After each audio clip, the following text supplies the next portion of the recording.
enormously harder to use the tools of testing and contact tracing to clamp down transmission. Between January and March, we had a chance to contain the virus.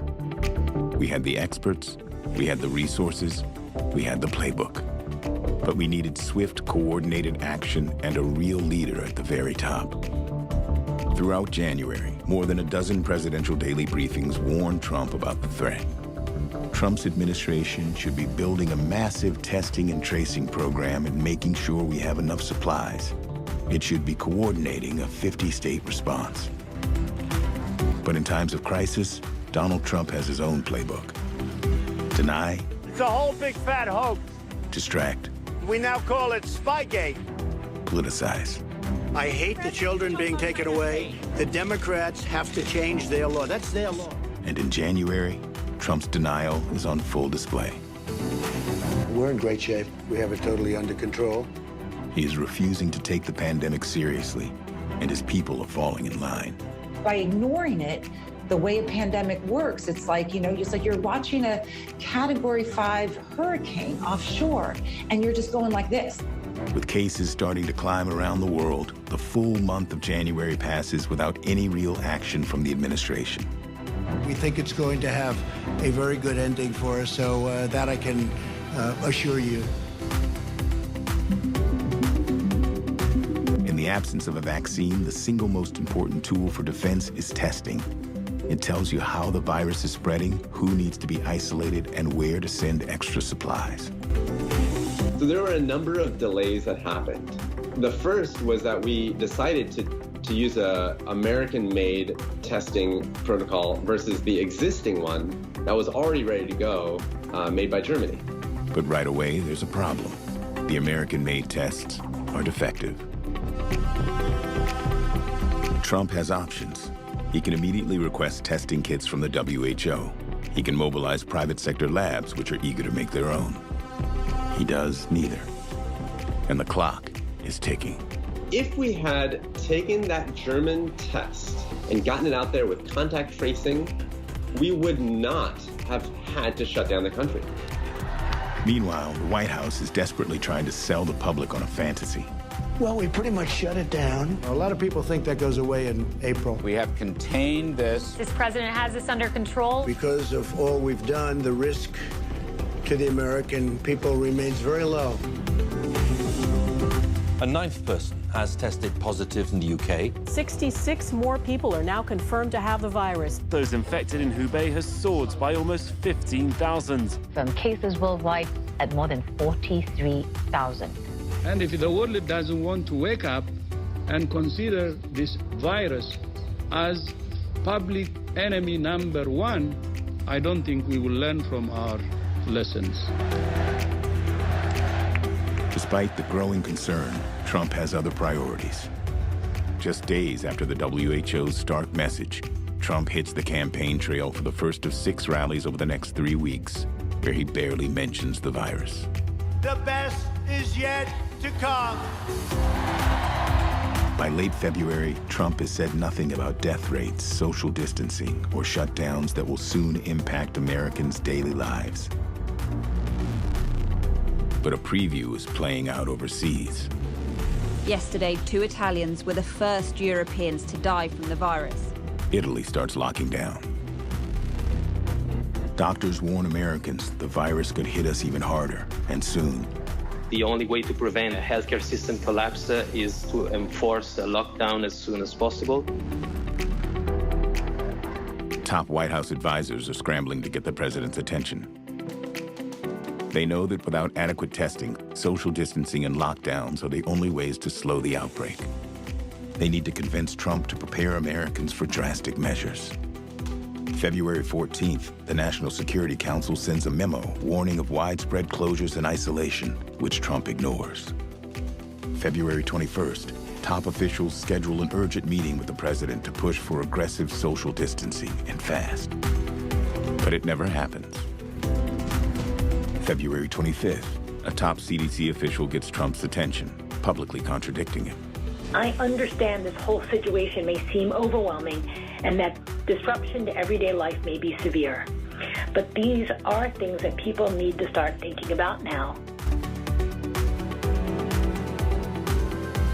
The stock market goes into freefall.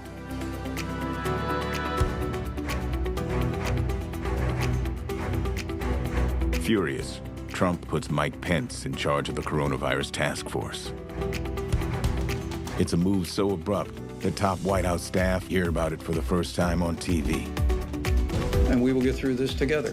Thank you, Mr. President. More than 3 weeks will pass before Trump calls for social distancing measures. Experts will determine that if he had implemented these measures by March 2nd, if he had listened to his own team, 90% of the deaths in the U.S. could have been prevented.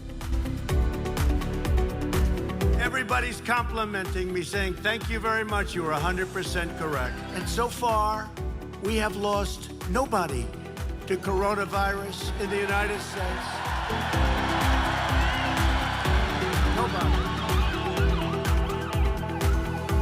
Tonight, the governor of Washington declaring a state of emergency. Breaking news. The first death from coronavirus here in the United States. A man in his 50s dying in Washington state.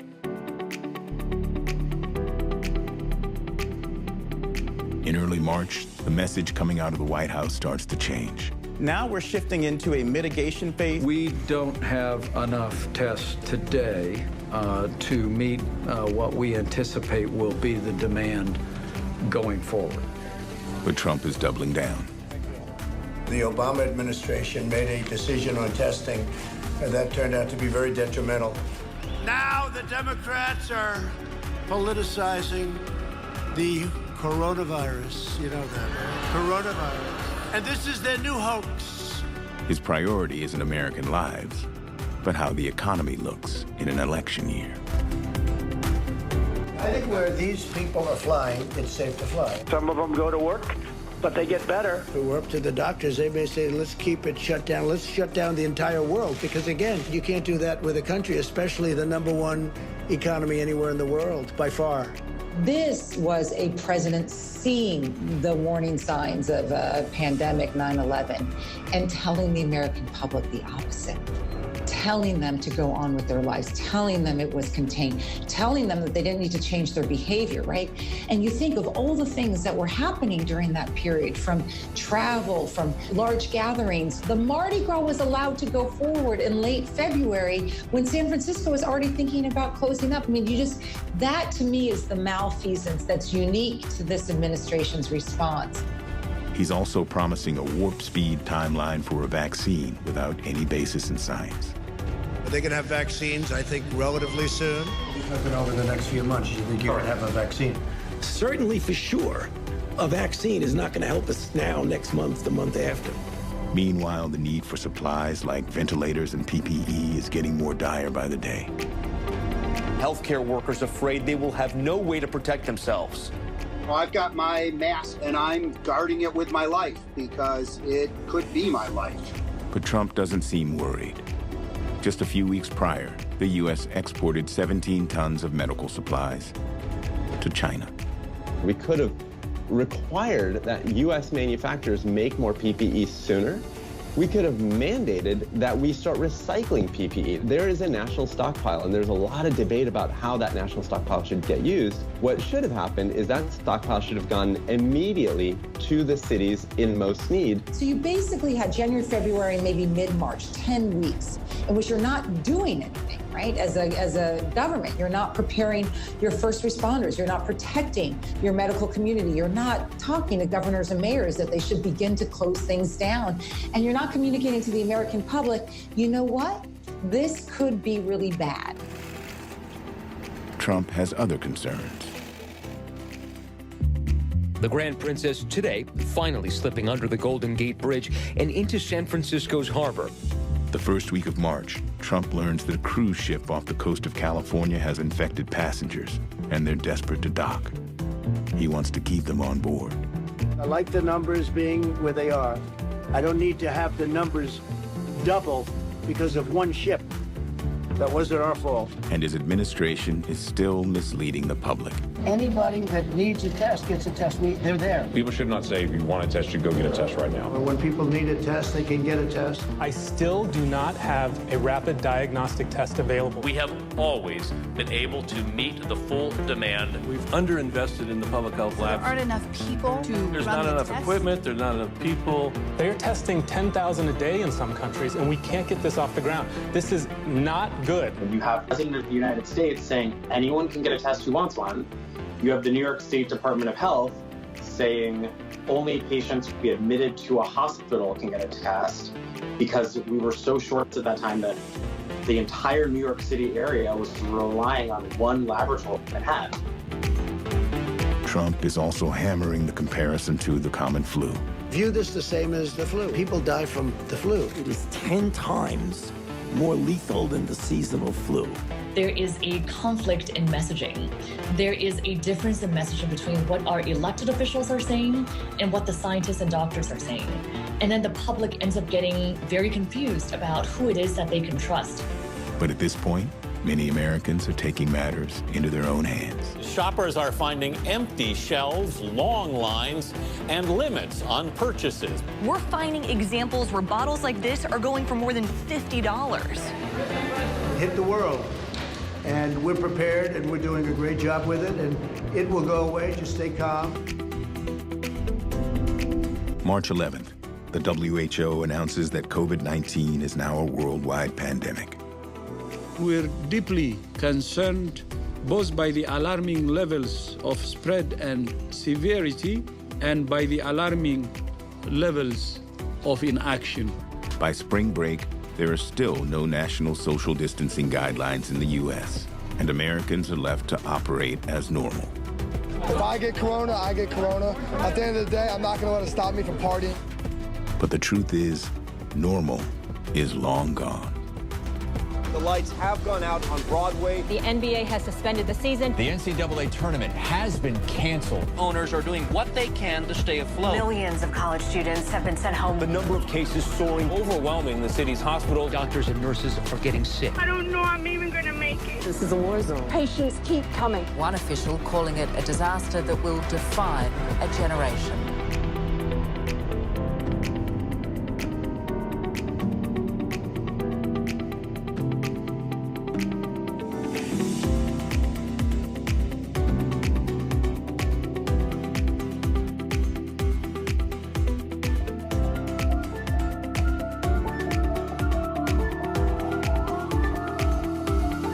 You can lie and you can tweet the wrong things, but every community across America is suffering from a pandemic. There's no end in sight to the health crisis. At least 9 states report record increases in cases over the past 3 days. The President of the United States still does not have a plan for turning this around.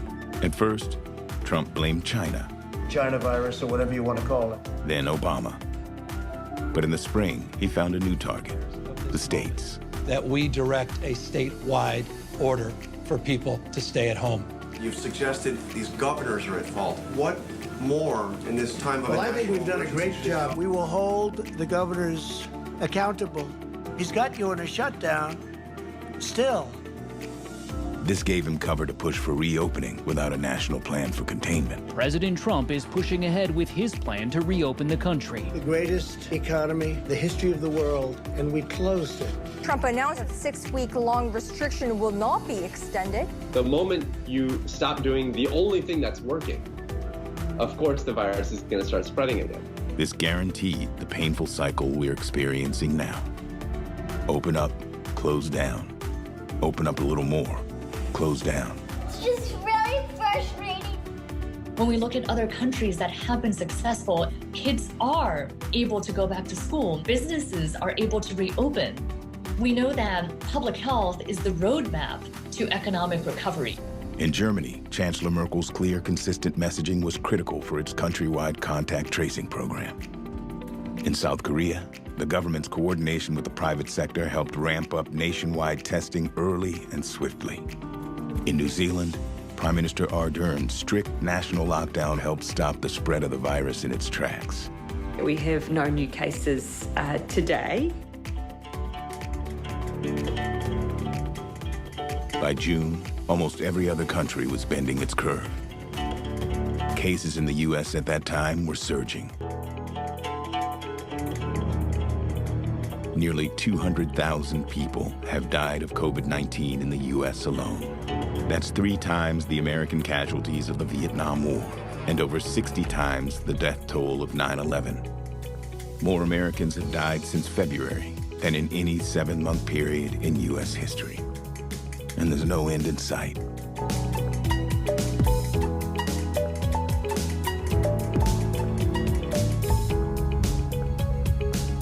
They are dying. That's true. And it is what it is. The ultimate responsibility of the President of the United States is to safeguard the well-being of the American people. The casualness by which this president is willing to accept American casualties, you sort of can't get your head around. All the sacrifices that people have made, all the pain and suffering and death, it didn't have to be this way. Donald Trump was elected on a promise, one that only he could deliver. This American carnage stops right here and stops right now. But then came the virus, and with it, the undeniable truth. Faced with the biggest health crisis in a century, we have seen what Trump's leadership means for America. And we have paid the price with our jobs. We let go 90% of the staff. With our futures. Nurses are not being protected. With our lives.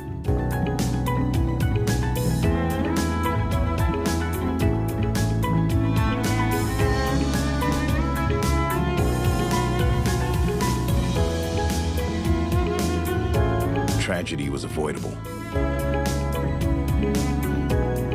Leadership matters.